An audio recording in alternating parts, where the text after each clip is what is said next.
This picture shows how the Nazis were trying to control every aspect of children's lives, even through what they ate.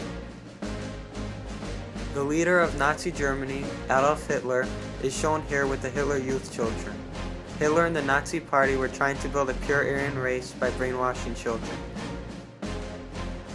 Here we see Nazi children being evacuated from Berlin to the countryside for safety from the British bombing attacks. Hitler's plan to keep his children safe was known as the Kinderlandwaschikum. This picture, taken in September 1940, shows children being taken by train to the country.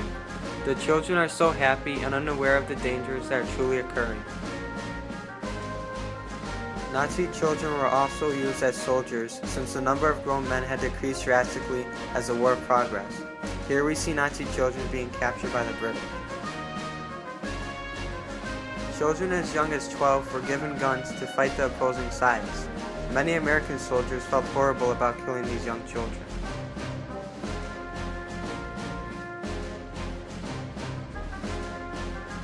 The U.S. gained the minds of children by the use of propaganda. Posters such as this one were used to encourage the buying of war stamps, which were used to raise money for the war. Walt Disney even allowed the government to use Mickey Mouse in the use of propaganda. Children were not in a full-scale evacuation. Instead, they were taught what to do in case of an aerial bombing attack. Mickey Mouse gas masks were even developed, but never used, to lessen children's fear of chemical warfare. The U.S. believed that children were not meant to have big war responsibilities. The U.S. instead had a Schools at War program, which encouraged buying war stamps, conserving materials for war, and saving for personal security.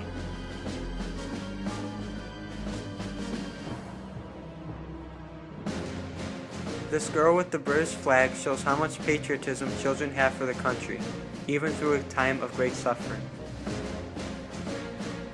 British used children as a reason for men to enlist in the war. Like the Germans, the British also evacuated children to the countryside, especially out of the city of London. The government strongly encouraged evacuation in order to save as many lives as possible. Britain's evacuation was taken more seriously than Germany's.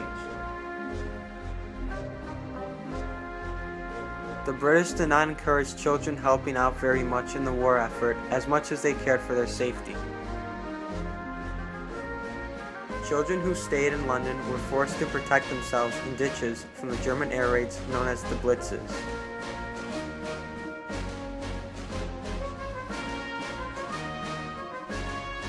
The leader of the Soviet Union, Joseph Stalin, encouraged well-disciplined children for his new Russia. Stalin also believed children needed to be educated to further express his communist ideals. The Soviet Union didn't have very wide-scale evacuations, which resulted in many children simply being abandoned and left to die after the German Blitz. The parents of the children were taken to prisons by the Germans, while the children were left to be orphans. The Soviets did allow children to be soldiers, and some children seemed quite happy about it. Many children took pride in their positions and were very serious about them.